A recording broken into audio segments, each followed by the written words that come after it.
Welcome to Redtastic. Story 1. Am I the a-hole for abandoning my parents and risking them losing the house? When I was in college, I fell in with the wrong people, became a bit of an alcoholic and got pregnant. I had to drop out of college. My daughter's father was also a college student. I ended up going back to school and finishing up my degree. The issue was that her father got a very lucrative career path in his home state when she was 2. He didn't want to move if it meant he would lose custody, and my parents were only willing to fund my education in this particular college.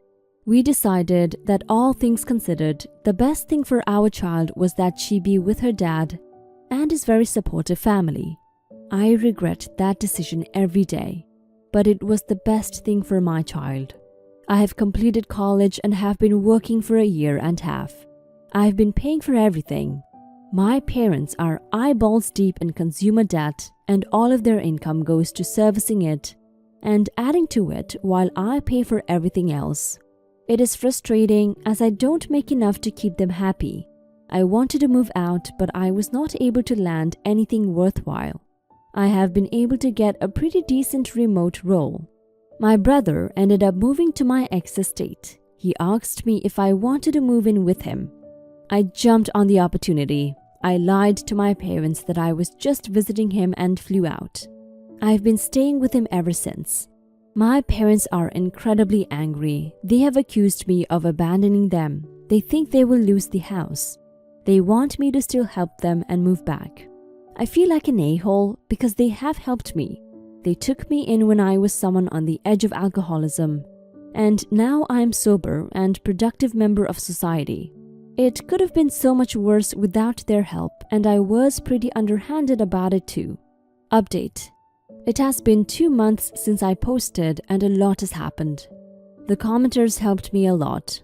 I was dealing with a lot of guilt about leaving my parents, and people helped me feel less like a horrible daughter. I have moved out and got a place of my own. It is only half an hour's drive from my ex's home. I get to see my daughter every week. I go over to his place every other day. I missed her so much. Just being able to play with her tells me that I made the right decision. My parents have tried to contact me and guilt me. I did send them rent for a month, but I cut them off. The only reason I have savings is because I hid money from them. I couldn't say no to them. It was horrible.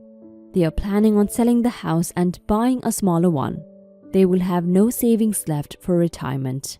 My sister, who I have a really strained relationship with, called me and tried to tell me that I should at least help them out after they paid for my college.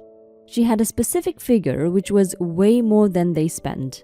I told her they didn't pay that much for my education. She didn't believe me, but I sent her the receipts. So they had asked her for money and she had given them the money. They had told her that they needed money because they were paying for my tuition. They just inflated how much they were paying on my behalf. It is a lot. I know she hates me. We were played off against each other growing up. I can't describe how emotional it made me to realize she still cared enough about me to help my parents. I know for a fact that she wouldn't have given them any money if they weren't helping me. It is a lot to work through. Things are pretty messed up right now, but I have a place of my own. I can see my daughter. I have a great job and I'm sober. You're not the a-hole, OP. You didn't go into much detail about your parents, but it's already clear they're not the best. They tried to guilt trip you into staying with them instead of moving forward with your life. Moving allowed you to reconnect with your daughter and be a part of her life again. No good parent would ever want you to give that up for them. I'm glad you decided to cut them off. I can't believe they took money from your sister and lied, saying it was for you. They sound incredibly manipulative, and you're 100 times better off without them. Congratulations on your sobriety, and I hope you stick with it. Not just for your sake, but for your daughter's too. Now for some comments. Wow. Your parents have been scamming both your sister and you for a long time. They destroyed the relationship between the two of you and will never stop mooching off you unless you both cut them out of your lives. I'm thrilled you've got your life and have a meaningful relationship with your daughter. Now concentrate on rebuilding your relationship with your sister and leave your parents to support themselves. You're amazing. You've been an adult, a great mom, and flippin' responsible as a parent. You have escaped from your toxic parents who see you as a meal ticket. If you borrowed money, okay, pay it back. Apart from that, you don't owe them. It was their choice to have children.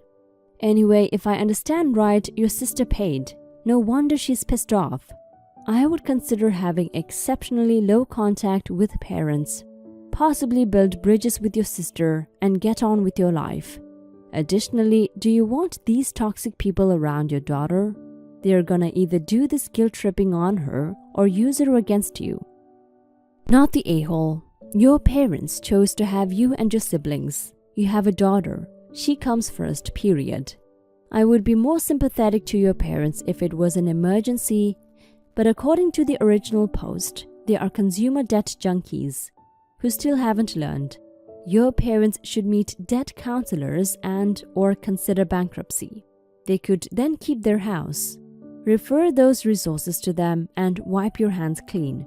Thank your sister for paying for your college. They kept you there so you'd still live with them as a meal ticket, no other reason. Even if it meant your daughter going without her mother. That's sick. Story 2. CO. My autistic brother was banned from the local hobby shop. Is this legal? So my brother suffers from high-functioning autism, so he has a hard time socializing. One place he loves to go is the local hobby shop. Me and my brother are regulars there and have spent thousands of dollars over the years. This last week, however, my brother was banned from the shop. A girl who also goes there claims my brother tried to kiss her, and when she refused, he groped her.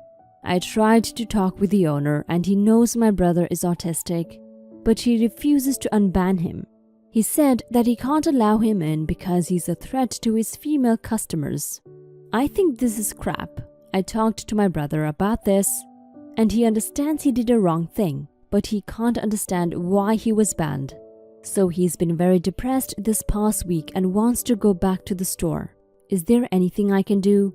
Is this discrimination because he banned my brother due to his autism? My parents are planning on getting a lawyer and suing the owner. Will this fix the issue? Edit. My lunch is over and I need to go to class. Thanks for helping me see I was wrong. I'm gonna talk to my parents and stop them from suing. I'm gonna go to the owner after school and apologize for bothering them and how I acted because of this. Update. So I came here yesterday to ask for some advice on my situation, and I thought I might as well leave an update. So I want to start out by saying that I was wrong, and I want to apologize to anyone I may have hurt with my last question. It was wrong of me to defend my brother's actions, and I wish I could have seen that at the time, but that's the past. I went to my parents and talked to them, and they have begun to see that they were wrong too. Me and my dad went last night and apologized to the shop owner for our actions and how we treated him, and the victim of my brother, and that we agree with his ban. The owner was genuinely happy with us for this, so I'm glad we did that. The girl who my brother touched was also at the store, and despite what many of you said, I felt that I needed to apologize to her too, because she deserved it after my actions, and she thanked me for it. My parents are now looking into different options to deal with my brother, including therapy and other programs. I really want to end this by saying thank you for helping me learn I was wrong. Like I said, I'm sorry if I hurt anyone with my post. I didn't mean to do that, but it was wrong of me too. This has been a learning experience for me, and I hope that I can become a better person because of it.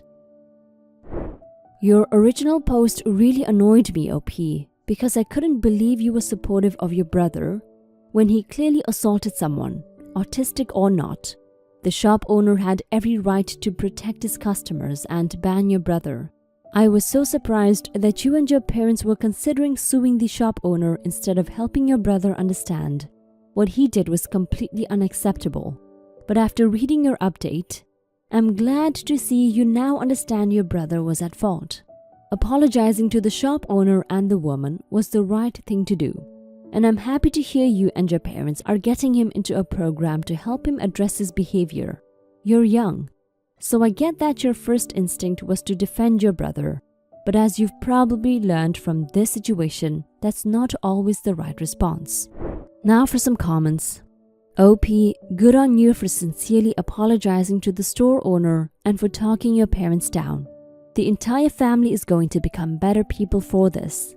I'm iffy about apologizing to the woman in person, especially if it was around other people or if she felt pressured to accept the apology.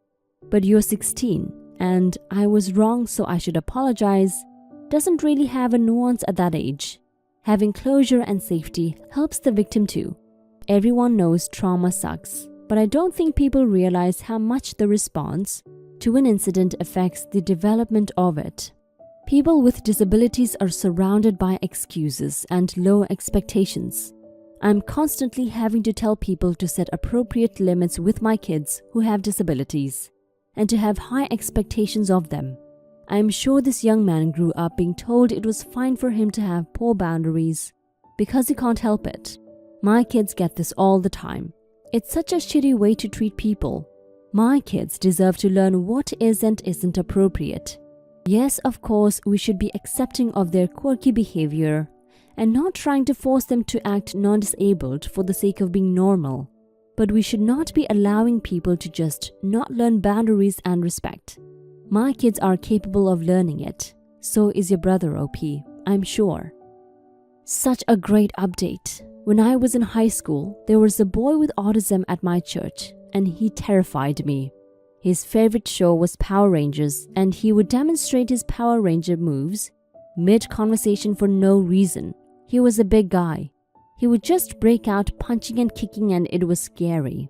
He never hit anyone, but I was small and afraid he could accidentally hit me as he would still be standing conversation distance when he did these demonstrations. His mom came to all the events, but she didn't keep an eye on him. Everyone said that's just the way he was and I had to adjust. I hated him and didn't understand why I, the person who wasn't throwing punches, had to change my behavior. I'm happy this brother understands what happened now and can work to address the behavior rather than ignoring it.